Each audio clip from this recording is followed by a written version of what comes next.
Seriously?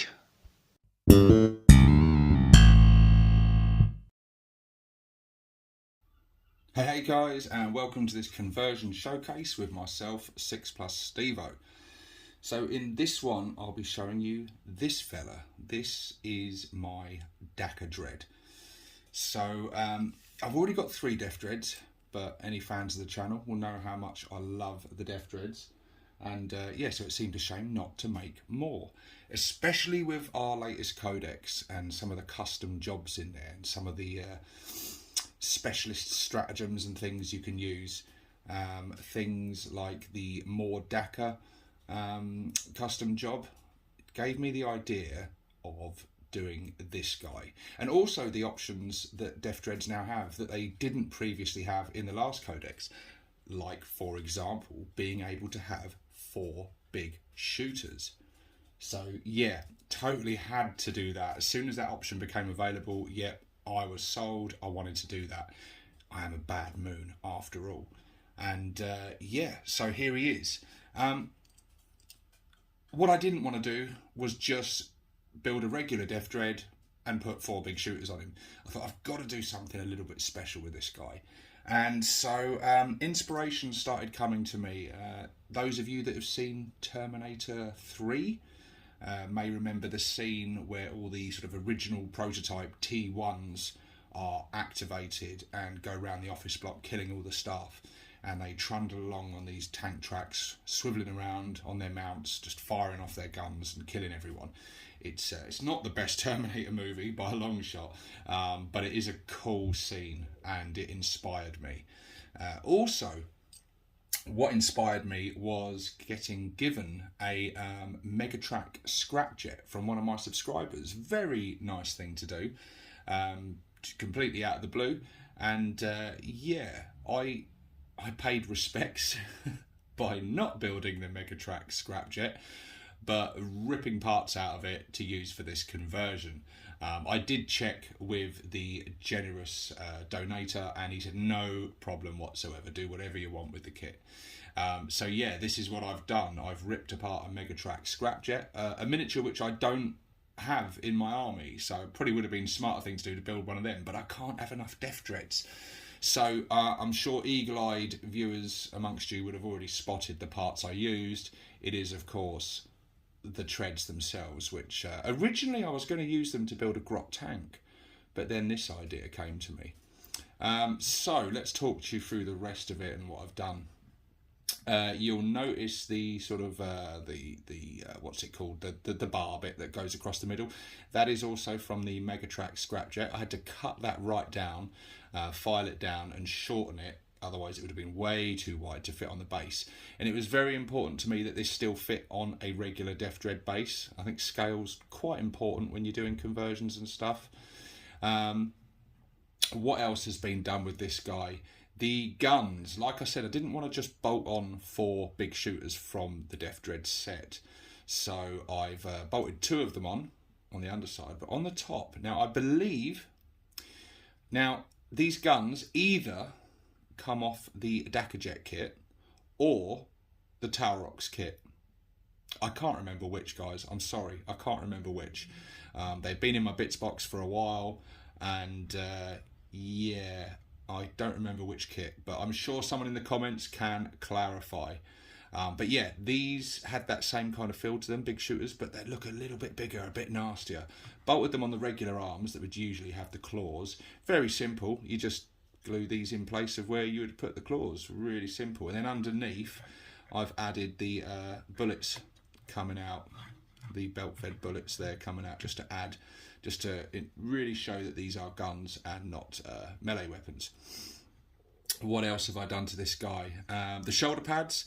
I do this to a lot of my Deff Dreads. I clip out on the underside. There's usually like a stand that these sort of go on. They're raised up. I've always found they look a little bit odd like that. So I always cut that bit off and file it flush, and then just glue it flush onto the sort of mountings that are already on there. One, it makes them a lot stronger connection. They fit a lot better. And two, I just feel that they look better. I like that. I always found them a little bit odd. It can restrict movement. You can't sort of raise the arms quite as high as you would be able to otherwise. Perhaps that's why they did that. What else did I do to them? I also added, you may notice this bit, this is a little bit of a Chaos spiky bit from one of the Chaos vehicle sprues. It just, again, a little bit of clipping from the inside bits, the mounting bits. This was able just to fit over that shoulder pad exactly, and it just looks like it's made to fit, and just made him a bit spikier and a bit more interesting. Other things I've done, you can see the points here. This is where the mounting for the legs would usually be.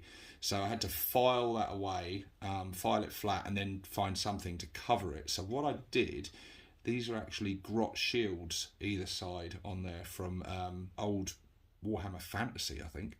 And then over the grot shields, I've used these bits from the teleport blaster from the Big Mech kit, the Big Mech in Mega Armor. They fit over there quite nicely. Added a few hooks and things, and a bar bit there. I don't know what that's from. I can't remember. Oh, it's from, I'll tell you what it's from. It's from the old 2nd edition buggy kit. That's where that's from. I can tell from the green plastic. We've got a bit here from a Space Marine rocket launcher or something, I think. We've got exhausts from the Taurox kit. I think that's all the other bits I've used. Oh, you can see the springs as well. The springs from the Megatrack Scrapjet. Now, the bit that it's mounted on, I can't remember what it is. I basically built a bit out of random bits. I think it's from the Taurox kit, but I filed it down and opened it, and it's sort of open underneath. So it kind of fits up in there. The springs fit up in there and mount in there. I did originally want some sort of rounded bit so you could see that the torso could pivot on the tracks. But trying to get that bit was fiddly and awkward, and I couldn't quite figure out how I was going to do that without extending his height too much. And at the moment, he stands like about the same height as all my other Deff Dreads, which again, they don't have to be exactly the same height, but I wanted them to be, approximately the same height. So, being a conversion, being a kit bash, I want people, when I'm playing against people, I want them to see, well, it's different, but it's still obviously a Deff Dread, so it doesn't cause any issues in the game.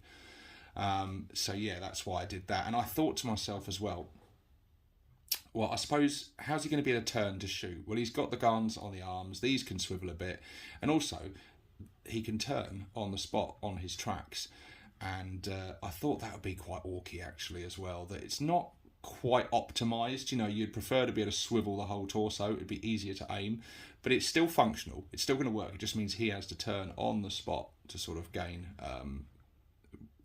target accuracy and things, which he's an orc, he's not going to be overly accurate, is he?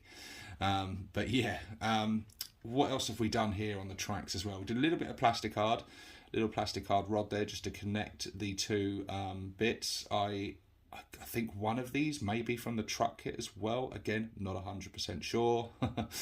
And the two little mountings, you see them sort of beige bits? They're actually lights from the old Kill Team scenery.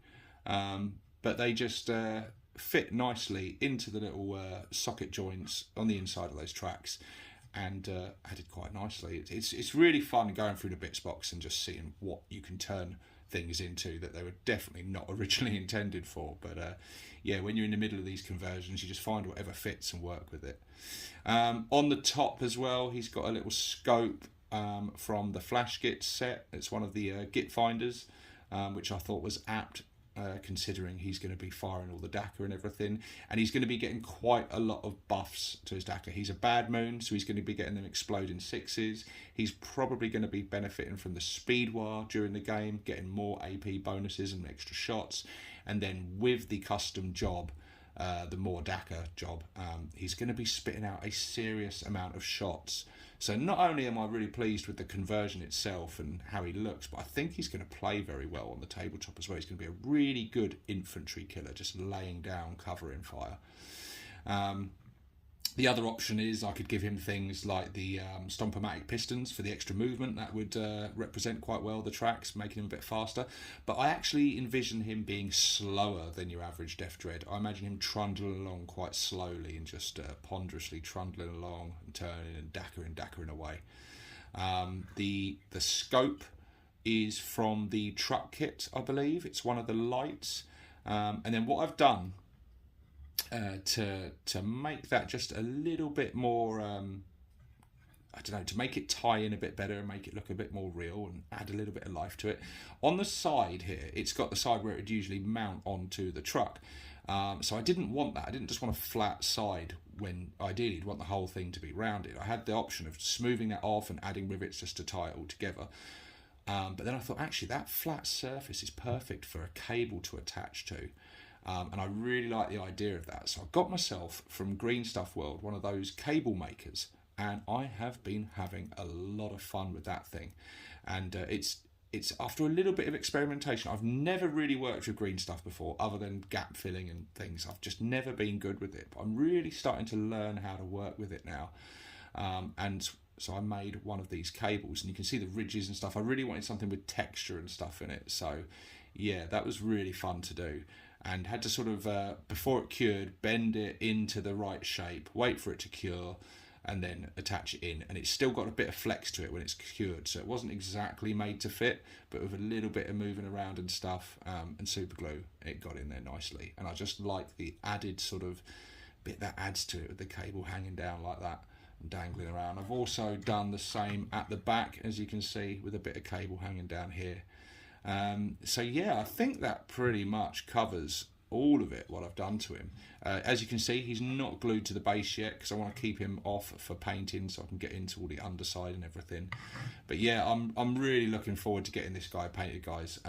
I've got quite a few projects that I'm in the middle of painting at the moment, but I think this guy is going to jump the queue because I just can't get enough of Deff Dreads. So I really, really want to add him to my army for some much needed Dakka boost and anti-infantry firepower. I think it'll be really, really cool. But yeah, I'm hoping to get this guy painted pretty quickly, actually. I'm really looking forward to painting him. But guys, let me know what you think down below, and share in the comments what you've been doing with your Deff Dreads, and how all the new options and stuff within the codex. I'm talking the new weapon options that they can have, the configurations they can have, the new custom jobs, specialist mobs, all that kind of stuff. If any of that stuff in the codex has inspired you in creating new mech creations, and yeah, I'd love to hear about them in the comments section below, guys. But yeah, if you like this video, give it a thumbs up, and if you want to see more of this stuff, please subscribe. I've got many more conversions and kit bashes, which you can check in the playlist. If you want to support the channel, I have a Goblin Gaming affiliate link, so you can go over there, save yourself some money. It will help the channel, and it helps them sell stuff. It's everyone's a winner in that scenario. I've got a Patreon link as well if you want to help support the channel that way. But otherwise, guys, thank you very much for watching. This is 6+ Stevo and his new Dakka Dread, signing out.